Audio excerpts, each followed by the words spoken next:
aos internautas também. Nós estamos dando início a mais um estudo sobre o livro O Dom da Mediunidade. Hoje eu estou no seguinte impasse. Desejo fazer de conformidade com o que decidirem. Se desejarem que eu fale mais sobre a mediunidade de efeitos físicos, que eu tratei em 2 oportunidades, a de efeito físico falando sobre os raps ou batidas e deslocamento de objetos, e também sobre a materialização. Falei sobre a mediunidade curativa, que também desloca a força vital em favor dos pacientes.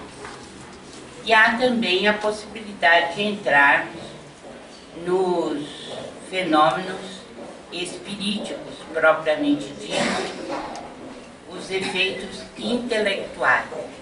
Nós já falamos nos fenômenos espiríticos, de efeitos físicos, e nós estamos falando sobre poderíamos falar hoje sobre os fenômenos espiríticos de efeitos intelectuais. Então vocês decidem, ou fazemos uma aula somente com perguntas e respostas sobre o que já vimos até agora. O que decidirem está bem para mim. Então, estou ouvindo vocês. O que desejam? Fenômenos espiríticos. Hã? Fenômenos espiríticos. Os fenômenos espiríticos. Quem mais?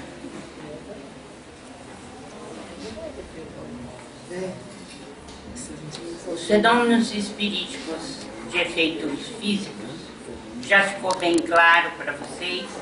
Todo mundo tem conhecimento, já leu a respeito? Gostaria de saber mais ou não? Ou podemos tocar para frente?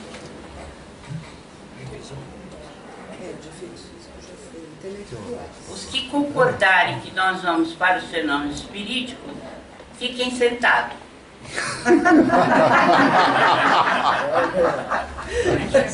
Decidimos mais rápido.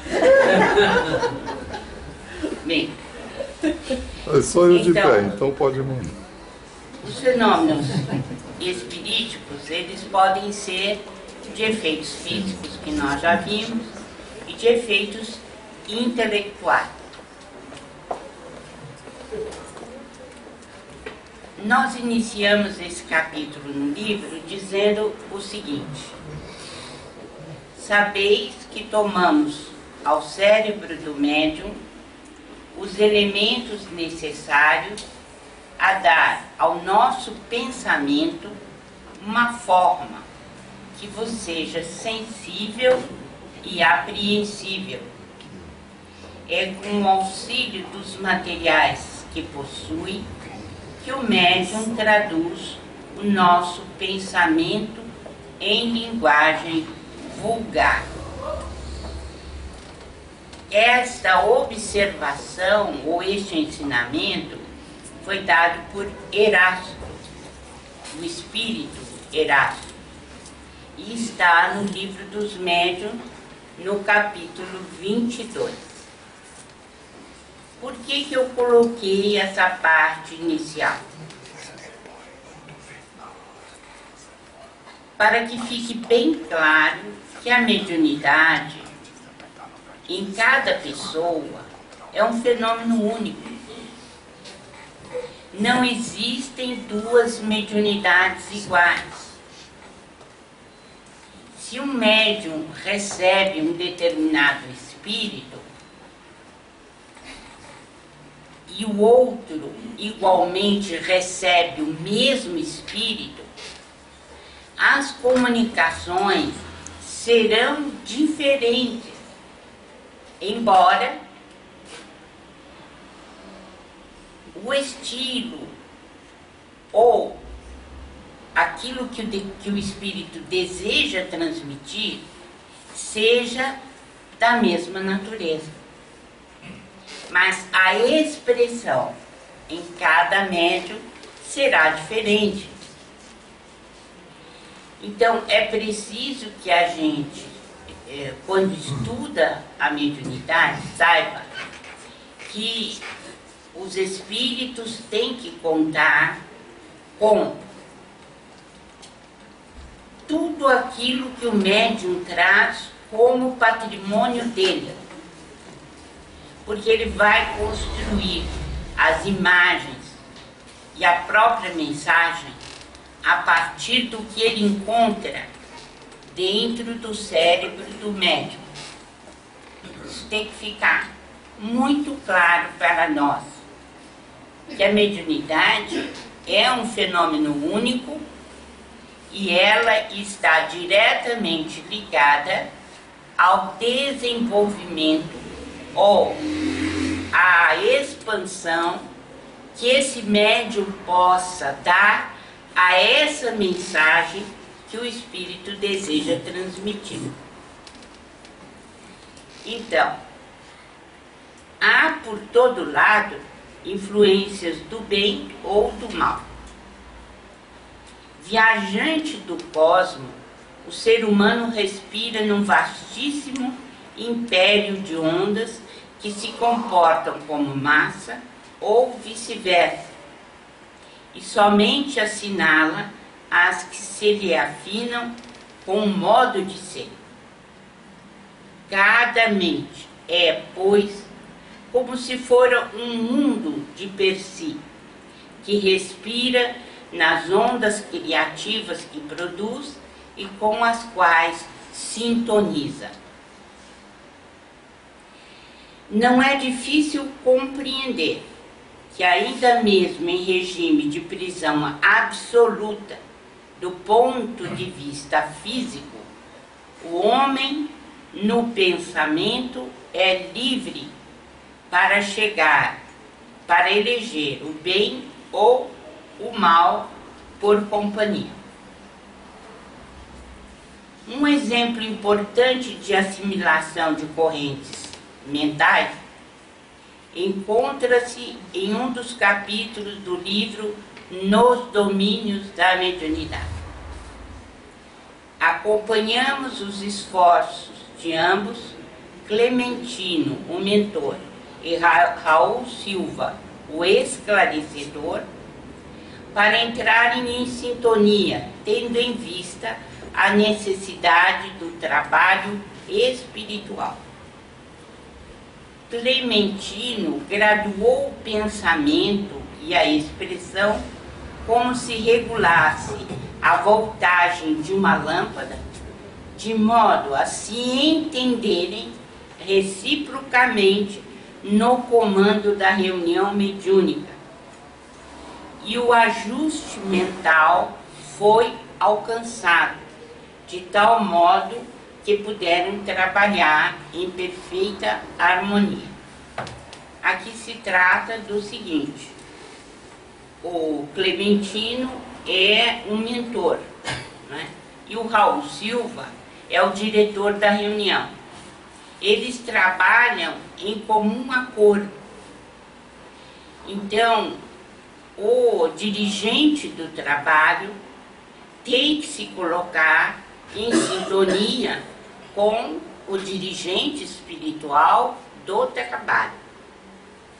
Daí a necessidade que eu tive de abordar este assunto em primeiro lugar, assimilação de correntes mentais. Por quê? Porque, embora não seja, por assim dizer, um médium ostensivo que está realizando um trabalho a ser conhecido pelos seus pares como psicofonia, na verdade, o diretor desse trabalho ele está assimilando as forças mentais que são exaradas pelo dirigente do trabalho.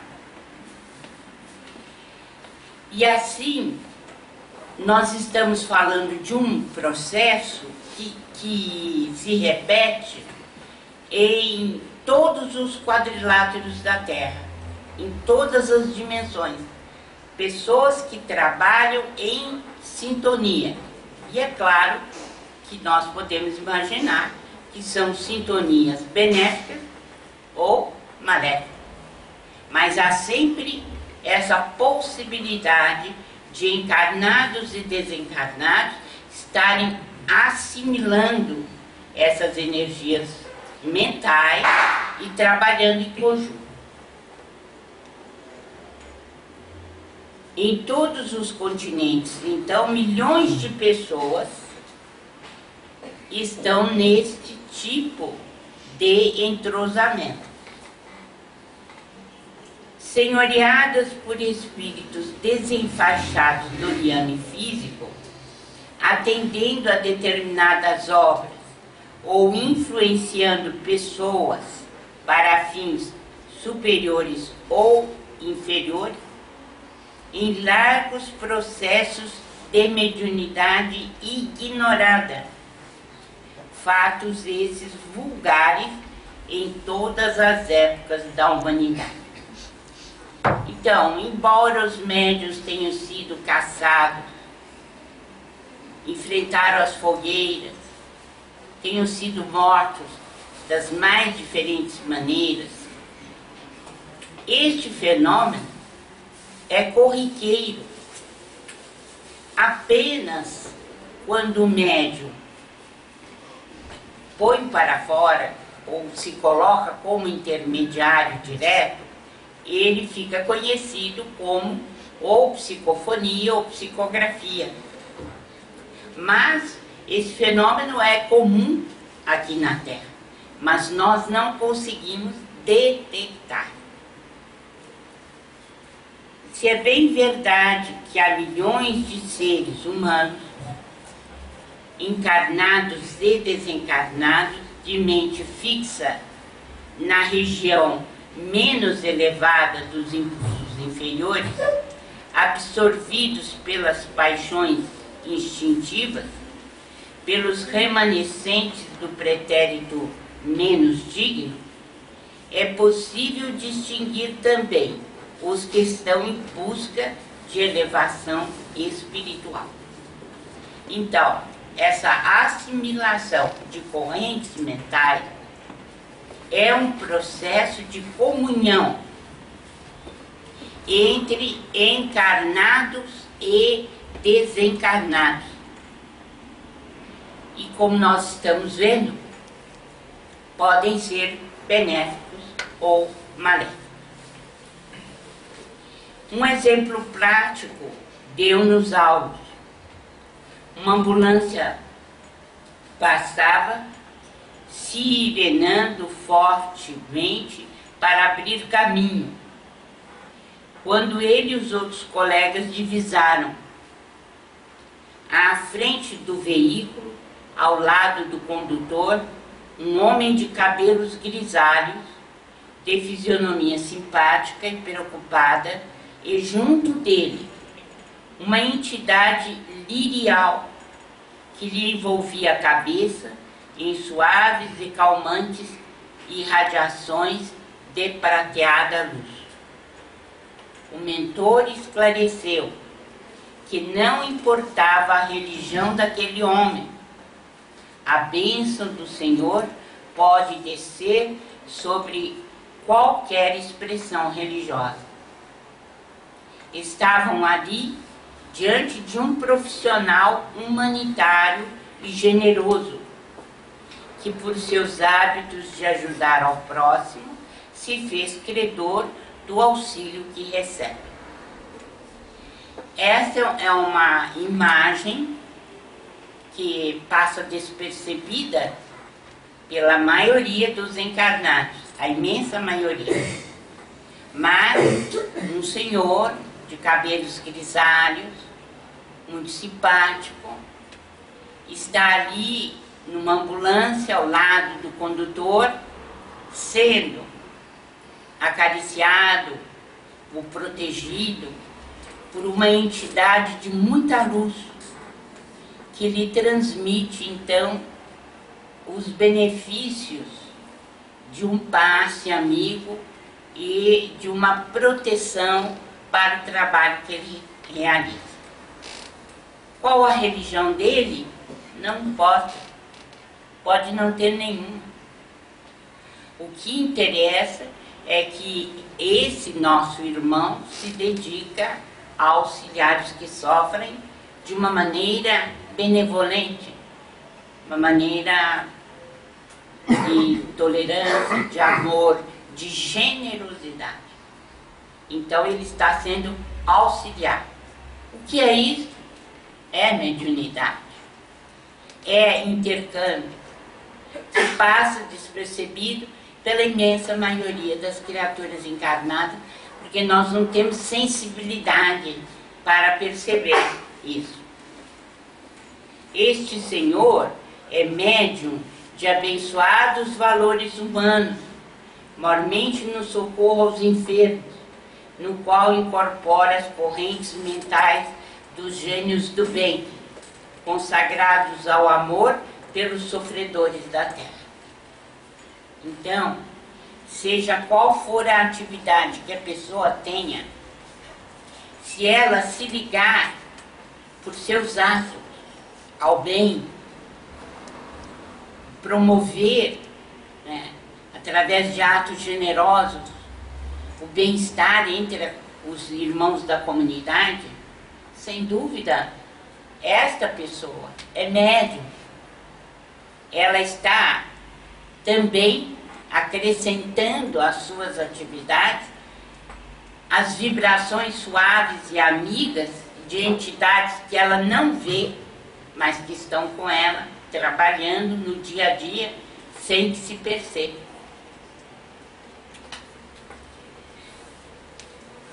E o mentor diz: como vemos, influências do bem ou do mal na esfera evolutiva em que nos achamos se estendem por todos os lados, e por todos os lados registramos a presença de faculdades mediúnicas que as assimilam segundo a direção feliz ou infeliz, correta ou indigna, em que cada mente se localiza. Estudando assim a mediunidade com Jesus, observamos uma força realmente peculiar a todos os seres, de utilidade geral, se, sob uma orientação capaz de discipliná-lo e conduzi-lo para o máximo aproveitamento no bem. Recordemos a eletricidade que pouco a pouco vai transformando a face do mundo.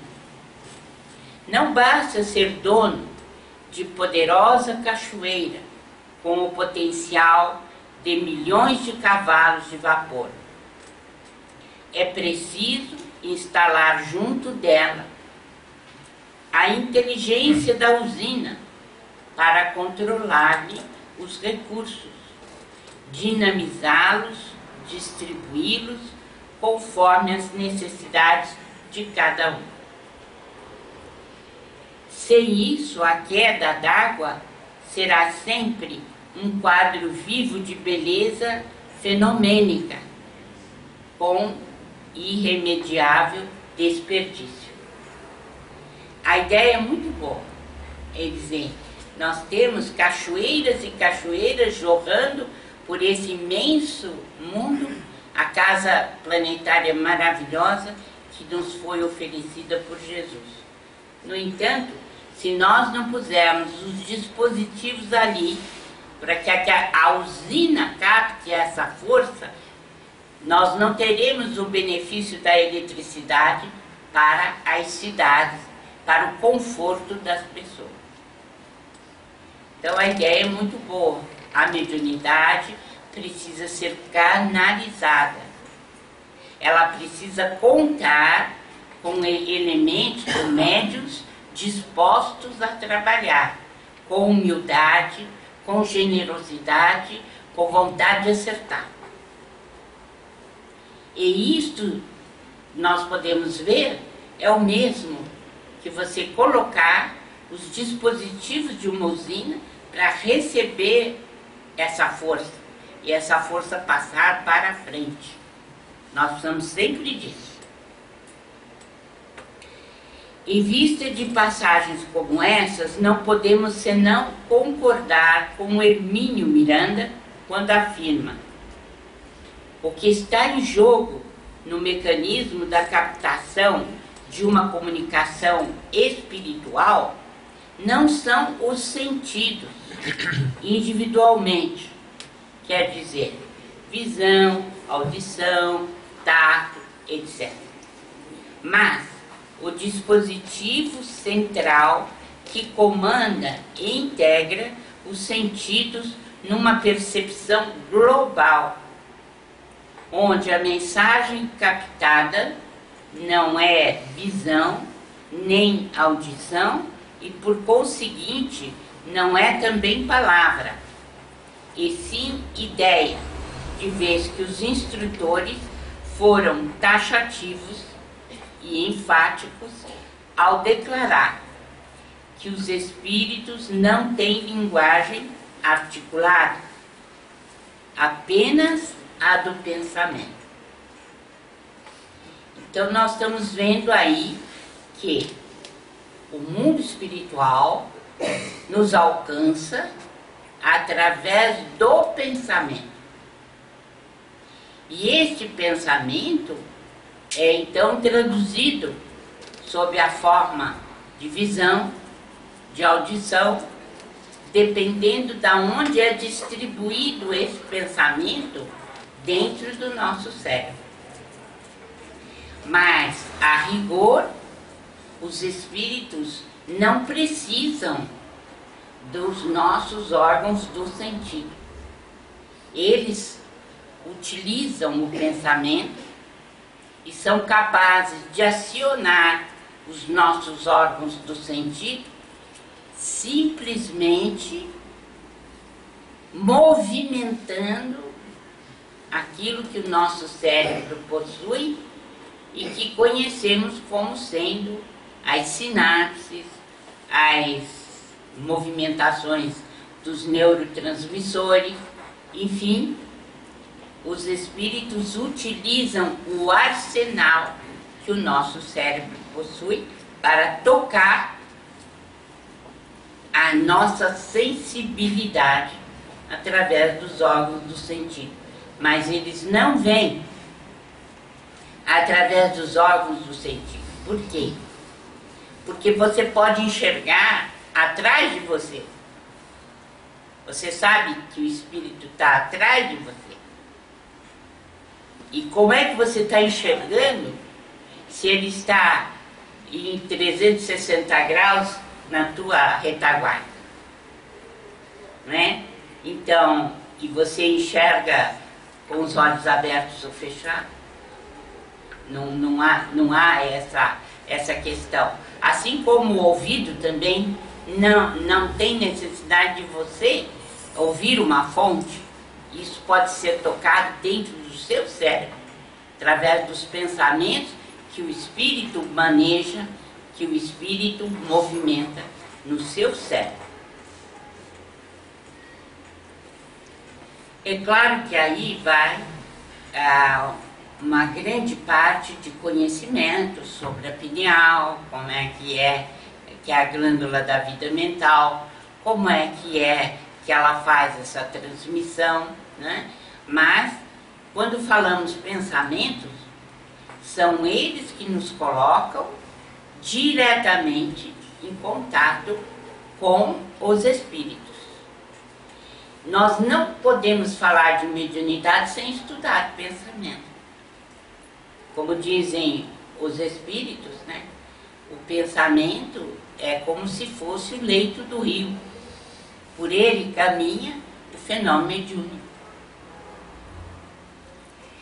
Quando abordamos a questão da assimilação das correntes mentais, estamos sobretudo enfatizando a mais significativa das mediunidades de efeitos intelectuais, inerentes a todas as pessoas, a intuição. Então, as pessoas perguntam muito, então, todos somos médicos? Enfaticamente, Allan Kardec, os grandes estudiosos da doutrina, são unânimes em afirmar que todos nós somos médicos. Por que todos nós somos médicos? Porque nós temos a intuição. E a intuição é a primeira de todas as mediunidades.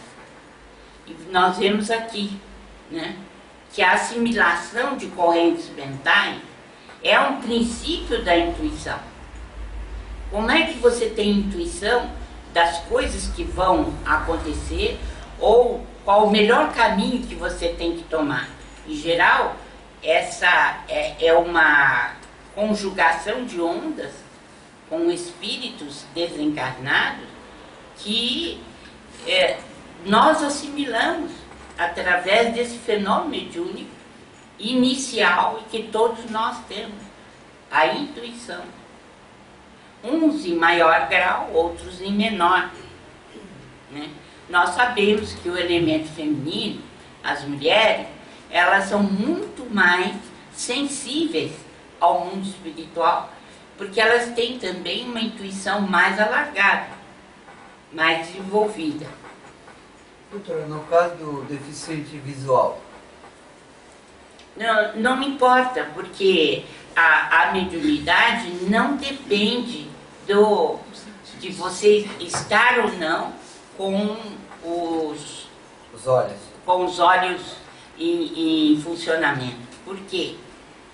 É uma das maiores provas de que a mediunidade depende do pensamento e não do órgão sensorial em si. Por exemplo, quando uma pessoa se desdobra e ela é cega, ela vê tudo no entorno. Ela vê tudo. Ela sabe o que ocorre em torno dela. Isso a doutora... conversa muito, então estou fazendo essa pergunta. A doutora Elizabeth Kubler-Ross teve muitos casos nesse sentido e ela escreveu sobre isso, de cegos que vêm e de paralíticos que dançam enquanto estão no fenômeno do desdobramento ou da experiência fora do corpo, porque nós não dependemos do organismo físico quando nós nos deslocamos em espírito, né? Nosso perispírito é que desloca. E o perispírito, nós não aprendemos aqui que a sensibilidade dele está no corpo todo, não está direcionada num único sentido. Ele tem a percepção no organismo inteiro. É diferente do corpo físico. O corpo físico não. Você tem os pontos em que você tem mais sensibilidade, mas no corpo físico, no corpo espiritual não. Daí a nossa sensibilidade no corpo espiritual ser muito maior, independentemente do corpo físico. Pelas ondas de pensamento a se enovelarem umas sobre as outras, segundo a combinação de frequência e trajeto, natureza e objetivo, encontraram-se as mentes semelhantes entre si, formando núcleos de progresso em que homens nobres assimilaram as correntes mentais dos espíritos superiores para gerar trabalho edificante e educativo, ou originando processos vários de simbiose, em que almas estacionárias se enquistaram mutuamente, desafiando debalde os imperativos da evolução e estabelecendo obsessões lamentáveis a se estabelecerem sempre novas nas telas do crime ou na etiologia complexa das enfermidades mentais. Aqui ele já amplia o conhecimento, dizendo que, desde tempos imemoriais, nós já praticamos esse tipo de assimilação de correntes mentais. Quer dizer, encarnados e desencarnados estão intimamente relacionados. E o que ocorre? Alguns assimilaram dos mentores ideias construtivas para melhorar a face do planeta. E assim nasceu a ciência, a filosofia. Quer dizer, nesse contato com os mentores, alguns encarnados começaram a assimilar o progresso e a colocar em funcionamento aqui na Terra, por esse processo.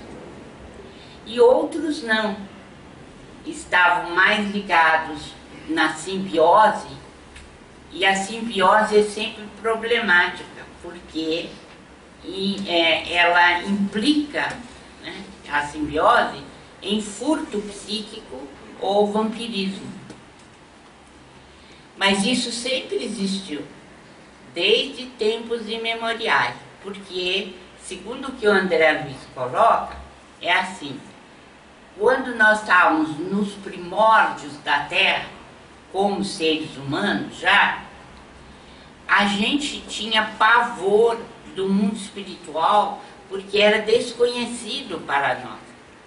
Então nós nos agasalhávamos, saíamos correndo e ficávamos com os familiares, morando dentro das tabas, dentro das nossas famílias, para que a gente tivesse o conforto, né, da presença deles e não passasse tanto medo olhando para o desconhecido, como era o mundo espiritual.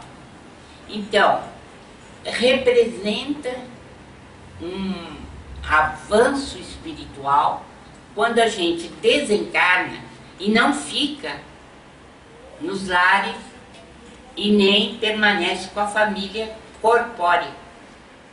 Já é um avanço. Por quê? Porque o espírito tem uma atividade própria do mundo espiritual. E os encarnados têm uma atividade própria do mundo encarnado. Quando a gente desencarna, é preciso que cada um siga o seu caminho no mundo em que está, na dimensão em que está. Então, o que nós observamos aqui, infelizmente, é uma quantidade enorme de pessoas que permanecem nos lares. Então, perdem tempo porque não estudam, não trabalham direito. Aí alguns vão dizer: ah, mas e os mentores? Sim, eles podem vir, podem prestar socorro e nos auxiliam muito, mas é tudo temporário. Tem um tempo para tudo. Não podem ficar estacionários, morando conosco no mesmo grupo familiar de encarnado. Nós temos que estar separados, realizando as tarefas, cada um do seu lado, e juntos, para o bem da família e da população, mas não imbricados na simbiose, porque ela é deletéria. Ela não produz elevação espiritual. Então, aqueles que vão visitar o cemitério, por exemplo, pensando que os entes queridos estão lá, fazem um desserviço, prestam um desserviço aos desencarnados. Porque o último lugar que eles deveriam estar era no cemitério. Porque se estiverem lá, ou se suicidaram, ou tiveram uma vida tão ligada às sensações terrenas que não conseguem deixar o próprio corpo. E aqueles espíritos que é apegado à sua beleza do corpo, não permanece ali algum tempo, doutora, no túmulo? Então, cada pessoa permanece o tempo que julgar lhe seja indispensável aquele contato. Quanto mais destacado do mundo material, quanto mais a pessoa procura atividade no mundo espiritual. Então, a beleza física, a pessoa logo percebe que um cadáver não tem mais essa beleza. Mas o ideal seria que ela percebesse antes. Mas muitos permanecem ligados porque se iludiram. Então, nós costumamos dizer que as ilusões terrenas, elas são bolhas de sabão. Quando você as produz, elas são multicoloridas, muito bonitas e podem ter até um determinado deslocamento bastante interessante, mas são bolhas de sabão, não permanecem. E é muito difícil quando você percebe que correu atrás de uma ilusão. Agora, a imensa maioria de nós corre atrás de ilusões. Pensa que os bens materiais a gente vai poder levar no caixão. A gente pensa que a beleza física também vai poder levar. Vai levar se espiritualmente for bonito. Porque há pessoas lindas do ponto de vista espiritual que renascem com um corpo todo de funilaria perfeita para serem feios, né? Para poderem atravessar a vida para não terem tanta tentação. E outros, né, que desencarnam e são lindíssimos, e eram pessoas feias. E o contrário também se observa, né? Pessoas lindíssimas do ponto de vista físico, mas quando elas se desdobram, parecem bruxas ou bruxos. Então, essa questão é muito relativa. Se a gente corre atrás de bolha de sabão, né, o que acontece? A gente estagia no cemitério, vai em busca dos familiares para complicar a vida deles, fica reclamando coisas que não mais têm valor nenhum para nós. Então, essas são as assimilações das correntes mentais. É o primeiro estudo dos efeitos intelectuais da mediunidade, aquele que está diretamente ligado à intuição. Na continuidade, nós temos a mediunidade mental. Essa mediunidade mental foi analisada por Allan Kardec e é o channeling, né? É como é entendido nos Estados Unidos. Quer dizer, você é capaz de assimilar o que o mentor está falando, é um pouco mais intenso do que a assimilação das correntes mentais. É um pouco mais corporificado. Por quê? Você é capaz de distinguir o mentor. Você é capaz de falar com ele. Você é capaz de dialogar, de saber exatamente o que está falando, o que você está respondendo. Mas você não tem uma vidência como eu estou vendo vocês, por exemplo. Isso se chama mediunidade mental, que seria um aprofundamento das correntes de assimilação mental, que a maioria pode fazer e faz. Muitas vezes nós dizemos que não sabe, não, é uma porta, não tem mediunidade nenhuma e tal, mas quantas vezes nossas atitudes estavam em absoluta assimilação e similitude com os benfeitores ou com os obsessores durante a nossa vida corpórea. Então, isso é muito relativo. como diz Allan Kardec, né? Mesmo aqueles que não acreditam em espírito estão sujeitos a sofrer a influência dele. Não adianta fugir. Não adianta fugir. Pode dizer o que disser. Não pode falar o que quiser. Não adianta. A pessoa está sob a influência de espíritos, e muitas vezes espíritos trevosos, mas não se apercebe, porque não tem a mínima noção, né, da existência, ou não deseja ter nenhuma convicção a respeito disso. Alguma pergunta?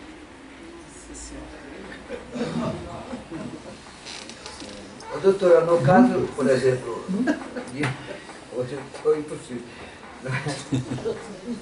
Por exemplo, um socorro a uma pessoa acidentada. É coincidência de você chegar na hora para ajudar aquela pessoa, ou você estava já programado para aquele socorro?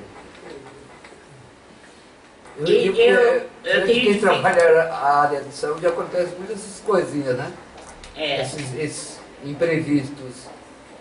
Eu sei que aconteceu várias vezes comigo. Eu creio que quando o servidor está pronto, o trabalho aparece.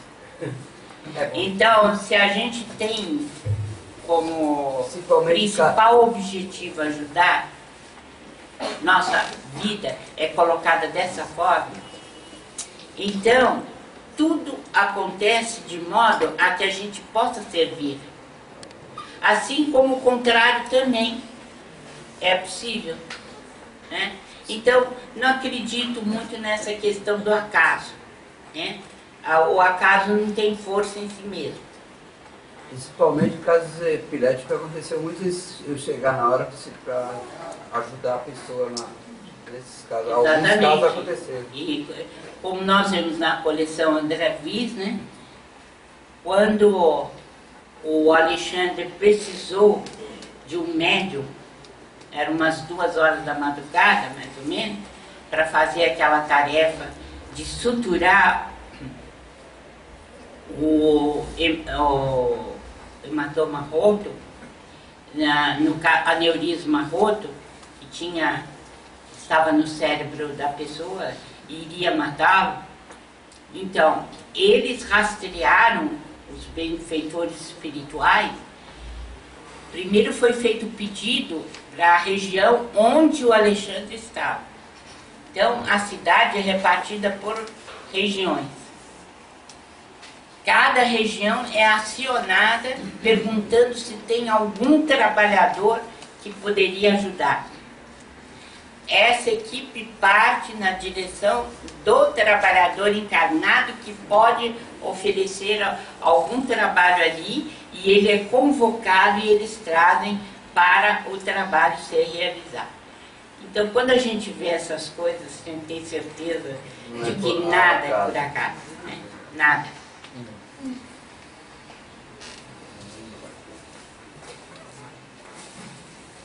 Vamos pensar hoje, tem caso.